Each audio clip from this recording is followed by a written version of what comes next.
He was late, annoyed, and about to step into a meeting worth $20 million when he saw her. A little girl, standing on the sidewalk in the cold, selling candy, and laughing. Not the nervous, quiet laugh of a child begging for change, but the kind that catches you off guard. Confident, joyful, wrong for the setting. Jack Weston smirked as his driver pulled to the curb. The building behind the girl was a boarded-up wreck, graffiti, cracked bricks, an old for sale sign half sunk in the weeds. She had set up a warped folding table and was arranging dollar candy bars in crooked little rows like they were gold bars. Jack stepped out of the car, adjusting his Rolex and tailored coat, the wind cutting through the empty street like a blade. She looked up and smiled wide. "Want to buy some candy, mister?" He laughed once, short and sharp. "You selling candy here?" he asked, glancing at the boarded windows behind her. "Of all places." She nodded proudly. "It's a good corner. Lots of people come by." He raised an eyebrow. "Looks like the apocalypse passed through here." The girl didn't flinch. "My Nana says people with real money don't dress like they have it." Jack barked a laugh. "That so?" She nodded, holding up a lollipop like a prize. "You look like the kind that does." He was about to respond, something snide, something clever, when a chill rolled over him. Not from the wind. From the building behind her. He looked up. The address was half-faded on the doorframe, 201 Sycamore Avenue. And for the first time in decades, something inside Jack cracked open. He took a step back. His mouth opened, then shut. He looked again. The chipped red door. The stone stoop. The crooked mailbox with a missing flag. It couldn't be. He stepped forward slowly, his $1,000 shoes crunching the broken leaves on the path. She tilted her head. "You okay?" He didn't answer. Because he wasn't. Not even close. 32 years ago, that was his door. This was his house. And it wasn't just memory that told him so. It was the smell. The faint scent of rust and rain on broken concrete. It was the ghost of a voice, his mother's voice, shouting down from the upstairs window that always got stuck. It was the flicker of a candle behind the glass. There were no candles now. There was no light at all. Jack turned in a slow circle, his chest tight. "Who lives here?" he asked the girl. She shrugged. "Nobody. Nana says it's been empty forever. But I like it. It's quiet. No one chases me away." "You ever go inside?" Her eyes narrowed. "No. You don't go in houses that don't want you."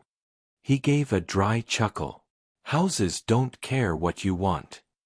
She looked at him evenly. "Some do." Jack turned back toward the door. He could still see it in his mind, himself at 8 years old, holding a towel to his bleeding hand while his mother sobbed on the phone, begging someone to take them in. No one did. 3 weeks later, she disappeared. No note. No goodbye. Only the door left swinging open. Jack stepped closer. The girl followed him with her eyes. "Are you gonna go in?" He didn't know how to answer that. But something was already pulling him forward. His hand reached for the doorknob. It was old brass. Cold. Too cold. He twisted. It clicked. Then, the door opened on its own. The smell hit him first. Not rot. Not dust. But cinnamon. He blinked. His mother's perfume. That cheap cinnamon oil she wore like armor. His heart slammed once against his ribs. "Sir," the girl said behind him. He turned. She was watching the house now. Not him. Her face pale. She stepped backward. I think I should go." Jack frowned. "What's wrong?" She pointed with a trembling hand. "There's someone upstairs." He turned sharply. A figure stood in the window. Barely visible. But watching. And just before it vanished, it waved. The wave was slow. Measured. Almost gentle. Then the figure disappeared behind the curtain like smoke. Jack stumbled back a step. "What the hell?" he muttered. The girl was already packing up her candy. Fast. Her eyes stayed fixed on the window, as if afraid to blink. "Wait," Jack said. "You saw that too?" She nodded, shoving lollipops into her backpack with shaking hands. "Are you sure no one lives here?" he pressed. "Nana said no one's been inside since the fire," she whispered. He blinked. "What fire?" The girl stopped. Looked up at him. "You don't know." Jack said nothing. A strange stillness fell between them. The city noise felt miles away now. Just the two of them, the house, and the wind that whispered like it remembered things no one wanted said aloud. "I have to go," the girl said quickly and turned to leave. Jack caught her arm gently. "Wait, what's your name?" She hesitated, then mumbled, "Amira." He let go. "Jack." Amira blinked. "Like Jack Weston." Jack sighed. "Yeah, that one." She stared at him for a beat. Then simply said, "You look smaller in real life." And with that, she ran off down the street. Jack turned back to the house. The front door remained slightly open. The smell of cinnamon still lingered, subtle now, almost apologetic. He stepped inside. The air was thick with quiet. Dust blanketed the hardwood floors. An old coat rack leaned near the door, still holding one cracked umbrella. The wallpaper was the same faded floral pattern he remembered, now peeling like skin. The silence wasn't just empty. It was watching. He walked into the living room. Everything was just as he'd left it, except frozen in decay. The old couch was still there, sunken and draped in a gray sheet of time. The piano in the corner had 3 missing keys. The photograph frames on the mantel sat turned inward, glass cracked, as if someone didn't want to be seen anymore. Then he saw it. On the coffee table. A candy bar. One of Amira's. Unwrapped. Half-eaten. Still soft. Fresh. Jack turned slowly toward the stairs. And heard it. A single piano key. Ding. Then another. And another. The clumsy start of a song. Broken and hesitant. His song. "Lean on Me." He hadn't heard it since he was 7. He had played it for his mom with tiny fingers and a bleeding thumb, because he didn't know how else to say, "Don't leave me." Now the melody staggered through the house like a memory trying to walk. Jack moved to the piano slowly. The keys were still broken. His own initials were scratched into the side in childish letters, JMW. But no one was there. The bench was empty. The keys still. "Who's playing games?" he muttered, reaching out to lift the cover. Clack. A door upstairs slammed shut. He froze. Then he moved. Fast. He took the stairs 2 at a time, the boards groaning beneath his weight. The hallway was darker than it should have been. The last door on the left was shut. His mother's room. Jack reached for the doorknob, and stopped. It was cold. Wet. He pulled his hand back and stared. A thin red smear across his palm. Blood. Fresh. He stared at it in disbelief, then flinched at a sound behind him. A whisper. Soft. Fragile. John. His real name. No one had called him that since she vanished. He turned. The hallway was empty. But at the other end, a faint light. Coming from the attic. He hadn't been in the attic since the night she disappeared. His mother used to say it was just for storage. But once, he'd snuck up and found her sobbing beside a locked trunk, muttering words he didn't understand. He thought she'd been praying. He was wrong. Jack backed away from the bloody doorknob and walked slowly to the ceiling hatch. The pull cord hung low, swaying slightly. He grabbed it. Pulled. The attic stairs unfolded. And something dropped onto the floor beside him. He jumped. A cassette tape. Unlabeled. He picked it up. Old. Worn. But still intact. Jack looked up into the attic. A chill ran down his spine. From the shadows above, something moved. and whispered again. "Don't forget the rest, John." The attic yawned open above him, dark and waiting. Jack stood at the base of the ladder, the unlabeled cassette still clutched in his hand. Dust floated through the beam of sunlight slanting down from the hatch, each particle moving like it had somewhere to be. The voice echoed again in his mind. "Don't forget the rest, John." He hadn't heard that name since the system erased it, when lawyers scrubbed it from paperwork, when headlines replaced it with something shinier, Jack Weston. The kind of name that belonged in penthouses, not in the back of milk cartons. He pocketed the tape and climbed. The attic creaked under his weight. The air was heavier here, stale and sharp with old wood, forgotten insulation, and something else, faintly metallic. It hadn't changed.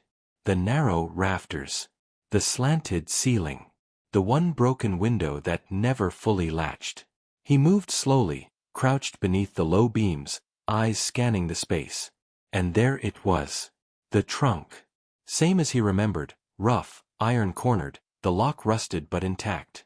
He'd found his mother kneeling in front of it once, whispering through gritted teeth with her hands clasped like fists in prayer. Now, Jack reached for the lid. Locked. He searched the floor. Dust scattered. Old books. Moldy blankets. And then, in the corner, beneath a shattered lampshade, a small brass key. He picked it up. It was ice-cold in his hand. The key turned in the lock with a soft click. The lid creaked open.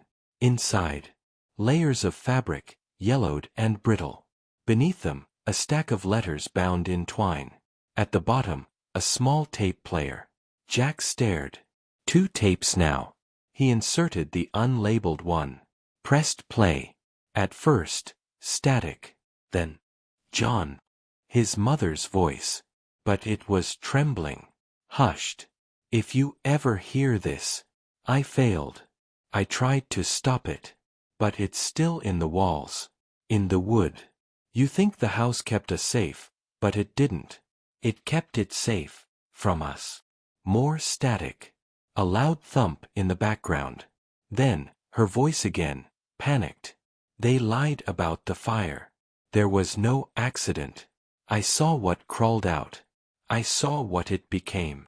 Then a crash. A sharp, short scream. The tape cut out. Jack stared at the player, frozen. His hands were shaking. He reached for the second tape, this one labeled, "For John. Only if I don't come back." He didn't press play. Not yet. He couldn't. Instead, he opened the bundle of letters. Each one in her handwriting. Some addressed to John, others simply labeled, "Wednesday," or "Third night," or "When the light flickers." One fell from the pile and fluttered to the floor. Jack picked it up. "If you see her, don't believe her eyes." He stood suddenly. Something shifted behind him. He turned fast. Nothing there. But the attic felt wrong now. Warmer. Breathing. He backed toward the ladder. And then he saw it. A footprint. In the dust. Small. Bare. Fresh. It hadn't been there when he came in. Then, another. Closer. The air snapped colder. He turned. And there, crouched in the corner where the ceiling bowed low, a girl. No more than 8. Pale skin. Black eyes. Candy wrapper in her hand. Not a mirror. Not a memory. Something else. She smiled. But her lips didn't move right. Too slow. Too wide. Then she whispered, "I know your name now." The ladder slammed up on its own behind him. And the attic went dark. The attic lights blew out with a soft pop. Darkness swallowed the space like ink. Jack stumbled back, crashing into a rafter. The air thickened, choking, like the insulation itself had lungs. The girl was gone, but her whisper still echoed in his mind. "I know your name now." He reached for his phone, fumbling for the flashlight. Dead. No signal. No screen. Just a cold glass slab in his hand. Something brushed past his leg. Fast. Low. Jack dropped to his knees, sweeping the floor blindly. His hand landed on the tape player. He grabbed it, still holding the second cassette, his mother's final message. He needed to hear her voice. He slammed the tape in, hit play. A hiss of static. Then, "John, if you're hearing this, it means I couldn't keep it locked away. I'm sorry. You'll have to be stronger than I was. You remember the girl in the walls? She wasn't a dream. Her name was Elsabeth. She was here before us. Buried beneath the house, long before the foundation. The first family built over her grave. They thought the earth would forget. But she remembered. And when they tried to burn her out, she laughed." Jack's throat tightened. "She's not just haunting the house. The house is hers. Her eyes, they look like yours, don't they? Don't let her wear my face." The tape clicked to a stop. Jack sat in the darkness, heart pounding. Not a ghost. Not a curse. A presence. A will. Buried beneath everything, wearing stories like masks. He stood, eyes adjusting slightly. The attic window let in a sliver of moonlight now. He turned to the corner where the girl had crouched. Gone. Only a single candy wrapper remained, red foil, folded into a shape. A rose. Jack stared at it, breath shallow. Then, movement below. A door creaking open. He scrambled to the hatch, reached for the pull cord. Gone. Vanished. He looked down, floorboards where the ladder had been. The house had sealed him in. Something wanted him here. He backed away, feeling along the wall for any tool, any object. His hand brushed metal, an old crowbar, rusted but intact. He grabbed it and swung at the floor. Hard. Wood cracked, splintered. Again. Again. A small opening formed. Enough to drop through. If he dared. He glanced behind him. The rose wrapper was gone. Something breathed just over his shoulder. He jumped. Fell. Hit the second floor hard. The impact knocked the air from his lungs. He gasped, rolled onto his back. And saw a face in the upstairs mirror. His mother. No, not quite. Her eyes were wrong. Too black. Too knowing. The mouth moved in slow, jerky motions. "Welcome back, John." The mirror shattered. Jack stumbled to his feet, running down the hallway. The house groaned with every step. He passed the closed door of his childhood bedroom. The air turned warm. Sticky. He stopped. The door was open. Just a crack. He reached out, hesitated, and pushed it open. The room was untouched. The bed was still made. His toy soldier still lay face down near the corner. A photo sat on the desk. He stepped forward slowly. It was of him and his mother. But they weren't smiling. They were crying. And in the background, by the stairs, a figure. The same girl. Only now, her eyes were stitched shut. He turned. Amira stood in the hallway, breathing hard. "Don't let her talk to you," she whispered. Jack blinked. "What are you? How are you here?" "I followed you," she said, stepping inside the room. "I saw the ladder pull up. This isn't safe." "I know," she said, suddenly quiet. "But it's safer with you." Jack knelt in front of her. "You shouldn't be here. This isn't your story." Amira looked past him, into the mirror. "She's not after me," she said. "She already knows my name." Then her voice changed. Deeper. Older. Too old. "She's after yours." Jack froze. Amira smiled. And from her pocket, she pulled the same red candy wrapper. Folded. Into a rose. The rose sat delicately in Amira's palm. Small. Harmless. And completely wrong. Jack stumbled back, knocking into the edge of his old desk. Dust stirred in the air. He looked at her. No, wearing her shape. "Where's the real Amira?" he asked, voice raw. The girl smiled wider. "She left," the voice said, "not Amira's. You didn't even notice." Jack's stomach turned. The thing stepped closer, holding out the wrapper rose like a peace offering. "You brought me back," it said sweetly. "You remembered." Jack's mind raced. His mother's warning from the tape rang in his ears. "Don't let her wear my face." He glanced at the desk. There, next to the photo, an old letter opener. Silver. Dull but pointed. He snatched it and held it between them. "I'm not afraid of you," he lied. The girl tilted her head, amusement dancing in those two deep eyes. "You think she was too?" Jack flinched. "I watched her cry on that bed," the voice continued, now shifting, layered, echoing, like 100 women whispering through Amira's mouth. "Begging the house to give you back. But it already had you." "Why me?" Jack demanded. "Why this family?" The thing moved to the center of the room, trailing its fingers along the bedposts. "You were born on her land. That's all it takes." She was buried without a name, without a prayer, without a child left alive. "But your mother, she gave you a name. That made you visible." Jack's grip on the letter opener tightened. "I'm not finishing what she started," he said. "I came to bury it. You came to remember. And memory is a door." The girl raised the rose to her lips, and blew. It crumbled into ash. The room went black. When Jack opened his eyes, he wasn't in his bedroom anymore. He stood in the living room. The house had shifted. The fire was burning. Not brightly. Just enough. Flickering shadows danced along the walls like puppets. And on the couch, his mother. Not the woman from the tapes. Not the ghost in the mirror. Her. Alive. Her hair braided the way it was the morning she disappeared. Her hands folded in her lap. Her eyes red from crying. She looked at him. And smiled. "John," she whispered. Jack stepped forward, dazed. He knew it wasn't real. But he wanted to believe.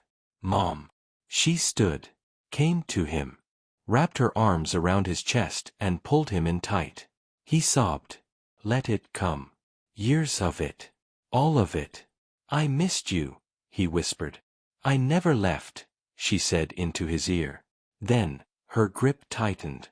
Too tight. Fingernails digging into his back. "Say it," she growled. Jack stiffened. "Say what?" The voice in his ear shifted. Deepened. "Say my name." He pulled back, horror blooming in his gut. The woman's face had changed. Stretched. Her eyes too wide. Her mouth too large. Black tar oozed down her cheeks. The fire roared. The windows slammed shut. And in the glass behind her, the little girl's reflection grinned. "Say it," the voice demanded again. Jack threw himself backward. Ran. Tripped over the coffee table. Scrambled to his feet and ran for the stairs. Behind him, the house began to shift. The walls pulsing. Breathing. Whispers in every corner. "Say it." He burst into the hallway and slammed into the door at the far end, his mother's room. He locked it. Shoved a dresser in front of it. The whispering stopped. He fell to his knees, gasping for breath. Then, a sound. Something behind him. Soft. A click. He turned. The closet door was open. Inside, a figure knelt on the floor. Hair over her face. Small. Still. Then, she looked up. Amira. The real Amira. Eyes wide. Terrified. Duct tape over her mouth. Tears running down her cheeks. Jack dropped the letter opener and lunged forward. "Amira," he breathed, pulling the tape gently from her mouth. She gasped, sobbed, clutched at his arms. "It wasn't me," she cried. "I swear, I didn't say those things." "I know," Jack said. "I know." Her wrists were bound with brittle rope, easy to snap. He tore through the knots with trembling fingers, heart pounding against his ribs. As soon as she was free, she buried her face in his chest. Jack held her tightly, shielding her from the dark closet behind them like he could shut the door on everything that had happened. "Where did she take you?" he asked. Amira pulled back just enough to speak. "I went home, but something followed me. It looked like you." Jack's blood ran cold. "She knocked on Nana's door. Said you sent her. Said you wanted me to help clean the house." Amira's voice broke. "Nana said no. She said that wasn't your voice. But when I ran outside, everything changed. The street wasn't there anymore. Just the house. And the girl." Jack felt the floor vibrate beneath them, like a heartbeat buried in wood. "She wanted me to speak your name," Amira said. Over and over. Like it was part of a spell. Jack stood, pulling her with him. "No more names," he whispered. "Not mine. Not hers." The door behind them rattled violently. Then stopped. Silence returned, thick as fog. Jack led Amira to the far wall, where a small window had once been sealed with plywood. Now, it was loose. He shoved it open. Cold air poured in, real air. Night wind. Street sounds. A car horn. The distant bark of a dog. Life. He turned to Amira. "We're getting out of here." She nodded quickly. He boosted her through the window first, his hands lifting her gently until she was clear. Then he pulled himself up. The window frame groaned but didn't break. He rolled onto the roof. Amira helped him to his feet. They stood together, balancing on the steep shingles of a house that felt more like a scar than a home. Below, the street waited. And at the end of the block, a light. Not from a street lamp. From a candle. Flickering in the middle of the road. Jack squinted. Beside it, a woman sat cross-legged on the pavement. Hair over her face. Hands in her lap. Still as stone. Amira saw her too. "That's her," she whispered. "That's the one." Jack pulled her behind him as they climbed down onto the porch roof. They leapt the final few feet to the grass. Ran. But as they reached the sidewalk, a voice stopped them cold. "You left something behind." They turned. The house had changed. The windows were glowing. Not with fire, but with memories. In the front window, Jack saw himself at 5 years old, sitting at the kitchen table with a birthday hat on, waiting for someone who never arrived. In the upstairs window, he saw his mother staring into a mirror, red eyes, whispering to something that wasn't there. In the attic, a pale hand pressed to the glass. The woman in black. No longer hiding. She stepped forward, pressed her forehead to the glass. Her mouth moved. But no sound came. Just one word. Over and over. "John. John. John." Then she raised her hand. And pointed. Not at the boy in the memory. Not at the mother. Not at the candy. At Amira. Jack stood between them. "No," he shouted. The candles in the window went out. One by one. Darkness swept across the house like a tide. Then the front door burst open. And something stepped through. Not the girl. Not the woman. Something in between. Jack grabbed Amira's hand and ran. The street twisted around them, trees stretching taller, shadows moving faster. But ahead, just past the old corner store, was a shape. Familiar. A scarf fluttering in the wind. "Nana!" Amira screamed. The woman turned. Eyes fierce. She held something in her hand. A match. Lit it. And dropped it. The line of salt and herbs around her feet ignited like a fuse. The air cracked. A soundless thunder rolled over the block. And the thing behind them stopped. Frozen mid-step. Nana's voice cut through the chaos like a blade. "You don't belong in her skin," she said. Then she looked at Jack. And said something worse. "Neither do you." The fire from Nana's circle licked the night air, burning without smoke. Silent. Fierce. Jack and Amira stood just outside its edge, bathed in the glow. The thing behind them, still shaped like a young girl, but unraveling, had stopped moving. Its limbs twitched. Its face blurred, like the house had started melting off of it. Jack stepped forward, but Nana raised her palm. Not yet. Amira clung to his arm. She followed me, even out here. I thought she couldn't leave the house. She couldn't, Nana said. Until he let her out. Her eyes fixed on Jack, hard as flint. What do you mean? Jack asked. I burned the trunk. I buried the name. I heard my mother's voice. That wasn't your mother, Nana snapped. It hasn't been for a long time. She walked to the edge of the circle and drew a symbol in the dirt with the toe of her shoe. Sharp, fast strokes. You don't understand what you've awakened. She just wanted peace, Jack said. She lost her child. She was buried alive. Yes, Nana said, suddenly louder. She was. But grief doesn't always die. Sometimes it festers. Sometimes it feeds.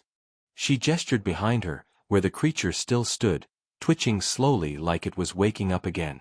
She waited for someone to remember her, to bring her story back into the world. And you, Jack Weston, put her on a silver platter. Jack stepped back. I didn't mean to. Nana cut him off with a stare. Intent doesn't matter to the dead. Jack looked at the figure. Its outline had started shifting. Longer limbs, a torso too thin to be human. The face twitched violently as it tried to maintain the shape of the little girl. She's wearing memory-like clothing, Nana said. But underneath is something else. A gust of wind blew through the block, cold and electric. The flames around the circle flared, then dipped low. Nana took a deep breath. She's still connected to you. She doesn't want a body. She wants a line. She wants what your mother tried to protect. Jack swallowed hard. What do I do? Nana pulled a small tin from her coat pocket and opened it. Inside, ash, bone, a shard of something metallic. This came from the fire. The fire. The one the city never documented. The one they erased. The night your mother disappeared, this house didn't just burn, it screamed. She stepped toward Jack, pressing the tin into his hand. You need to go back inside. Alone. Jack's stomach dropped. No. No way. She's anchored to that place. But only you can cut the tether. If she stays attached to your name, to your blood, she won't stop. Not with Amira. Not with anyone. Amira's voice was small. You don't have to do this. But Jack knew he did. Because now he saw it. He wasn't just the last thread in a story that began with fire. He was the next spark. I'll go, he said. Nana nodded once, solemn. Then remember this, she feeds on what you regret. Show her nothing. Give her nothing. Jack turned. The house was waiting. Silent. Windows dark. As if it knew. He walked alone, leaving the circle, the fire, the others behind. Each step felt heavier, like the sidewalk was trying to hold him back. The front door was still open. Inside, the house breathed. He stepped through. The temperature dropped instantly. The air inside tasted metallic, blood and smoke and something older. The lights flickered as he walked through the living room. Back to the piano. The keys were still broken. Still dusty. But one note, middle C, had a thumbprint. His mother's. A fresh one. Jack moved to the fireplace and crouched. Opened the tin.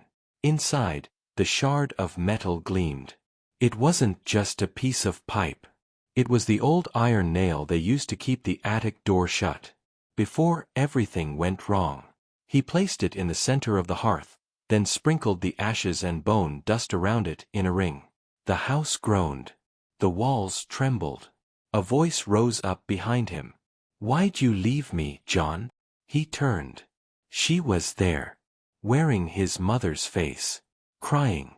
Smeared mascara, red lips, crooked hands. Jack didn't answer. The thing stepped closer, arms outstretched. "Don't you miss me?" it whispered. "No," he said quietly. The figure twitched. "Liar," it growled.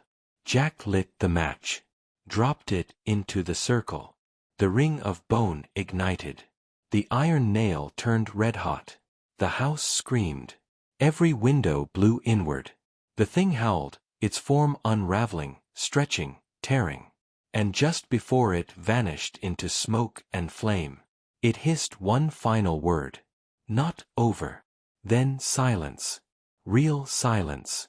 The kind that isn't holding its breath. Jack sat on the floor, head in his hands. He had buried her again. But the question still rang in his ears. What did she mean by "not over"? The house was still. Burned fragments of ash drifted lazily through the ruined living room, settling into silence like snow. Jack sat with his back against the wall, the ring of bone dust still smoking on the hearth in front of him. The iron nail had gone cold. Outside, somewhere in the dark, a siren echoed faintly. But in this moment, inside these walls, time didn't move. She was gone. At least, that's what he wanted to believe. He stood slowly, his knees stiff, the weight of exhaustion pulling every muscle downward. His hands trembled as he ran them through his hair. He looked around the room. Nothing moved. The air no longer whispered. The house, if it ever had a will of its own, was quiet now. He walked to the front door and stepped outside. Amira and Nana were sitting on the curb across the street. When they saw him, they stood. Nana's sharp eyes scanned him, as if checking for anything that didn't belong. Jack just nodded. "It's done." For the first time, Nana gave him something like a smile. Not warm, not soft, but respectful. "You came back out. Most don't." Amira rushed forward and hugged him tight. "You're not like most." Jack held her for a long moment. Then, without a word, he walked back to the candy stand still sitting beside the fence. The folding table was bent. A few crushed lollipops lay forgotten. The handwritten sign was damp but intact. "Candy for books, smiley face." He sat down beside it. Amira joined him. "What now?" she asked. He looked at the house. "I used to think forgetting was the only way forward. And now I think the only way out is through." She nodded like she understood more than a 10-year-old should. Then she reached into her bag and pulled out a red candy wrapper. Not folded. Just simple. She offered it to him. "For the road." He took it and smiled. And for a while, they just sat there, two people from different worlds, side by side on a sidewalk that had watched more pain than most streets ever should. The next day, Jack signed the house away. Not sold. Donated. To a trust managed by Amira's grandmother. The deed included one stipulation. It would become a safe home for women and children escaping lives filled with silence, fear, and the kind of grief that stuck to your bones. He stayed through the renovations. Tore down every wall. Ripped out every nail. Laid new boards with his own hands. Room by room, they replaced the house. But not the memory. That part stayed. And something strange happened after the remodel. The piano, once broken and unusable, was removed during demolition. But no matter how many times they tossed it out, it reappeared. Every morning. Back in the corner of the living room. Intact. No dust. No broken keys. Just waiting. They gave up eventually and left it where it was. No one played it. Until one day, Amira sat at it with her backpack still on, dropped her fingers onto the keys, and played the first notes of "Lean on Me." Perfectly. She'd never taken a lesson. Jack watched from the doorway. And smiled. Later that night, alone in the house, Jack sat on the front steps under the porch light. He stared up at the sky, breathing in the clean scent of fresh paint and cut wood. But beneath it, just faintly, the scent of cinnamon. He froze. Then looked down. A single white flower had bloomed in the grass. Right at the base of the tree. The one his mother planted before everything fell apart. He walked to it, knelt, gently touched the petals. Then he noticed something else. Something tucked under the leaves. A note. Folded neatly. Unmarked. He opened it. One sentence. Written in his mother's handwriting. "She's not done with you." The wind shifted. And from inside the house, the piano played a single note. The piano's note rang out soft and slow, just one key, pressed with intention. Jack's blood chilled. He turned toward the house. The windows glowed warm, peaceful, alive, but that single sound had nothing to do with peace. It was a summons. He stepped inside. The walls greeted him with silence. The old wallpaper was gone, replaced by soft paint and fresh trim. The smell of dust and decay had vanished. The air was clean, alive. But the piano waited. Unplayed now. Just there, at the far end of the room. The fallboard was up. The keys gleamed faintly in the light. Jack stepped closer, his shoes quiet on the new hardwood. He pressed a key. It echoed once. Nothing followed. He sat. Ran his fingers over the edge of the bench. There, underneath, carved into the wood. JMW, age 7. He traced it slowly, remembering the day he etched it with a butter knife because he didn't want to be forgotten. Then he reached into his pocket and pulled out the note. "She's not done with you." He turned it over. Blank. But something about it bothered him. The way the letters slanted. Not like his mother used to write.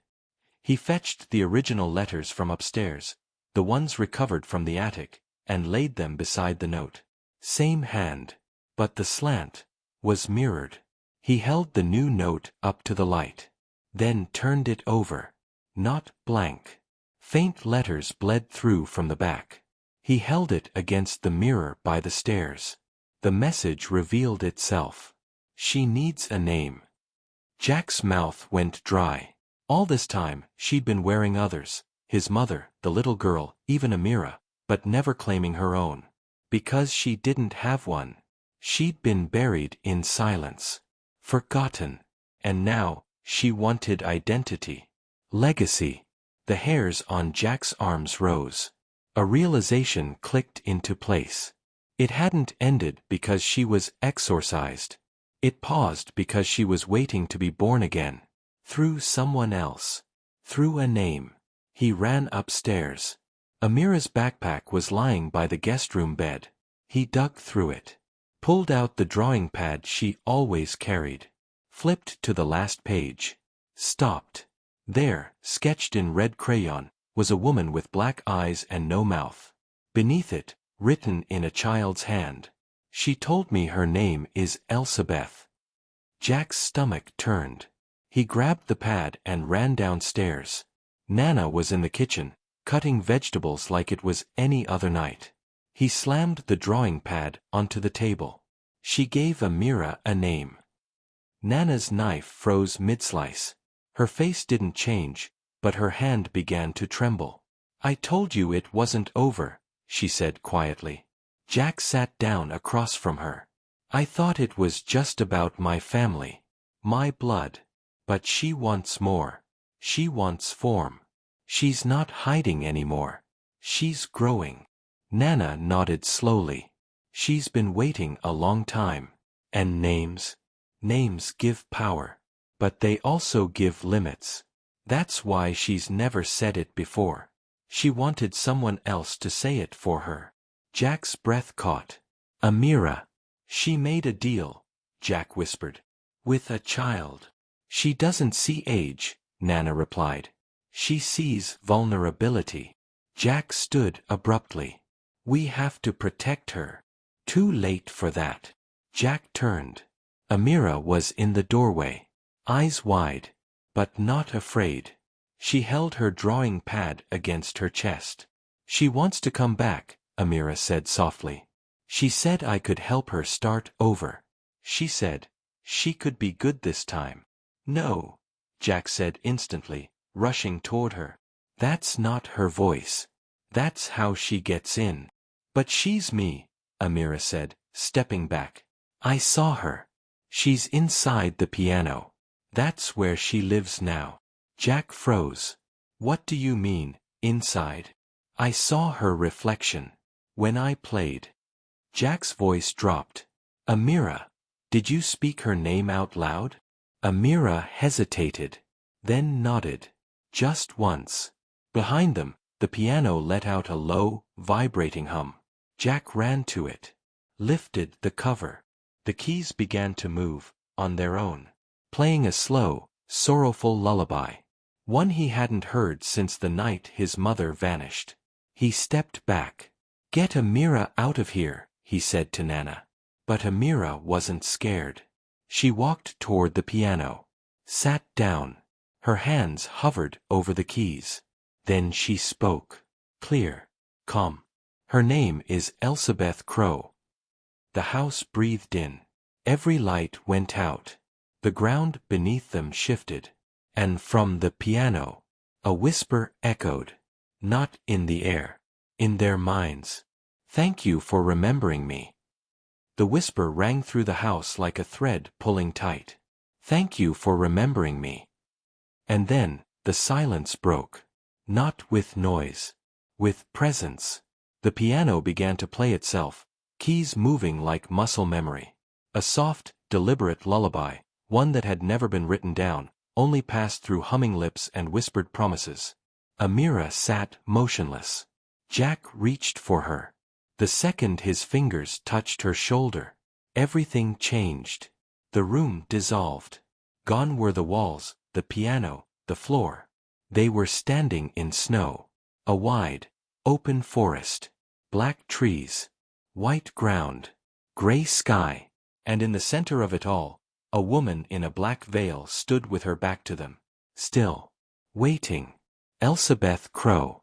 The name hung in the air like smoke. Jack stepped forward, shielding Amira behind him. What do you want? He asked. The woman turned slowly. Her face wasn't monstrous. It wasn't even unkind. It was empty. A canvas of grief. Eyes like melted glass, mouth drawn tight with centuries of silence. I want to exist, she said. Her voice sounded human. Almost. You exist, Jack replied. You survived in stories. Memory.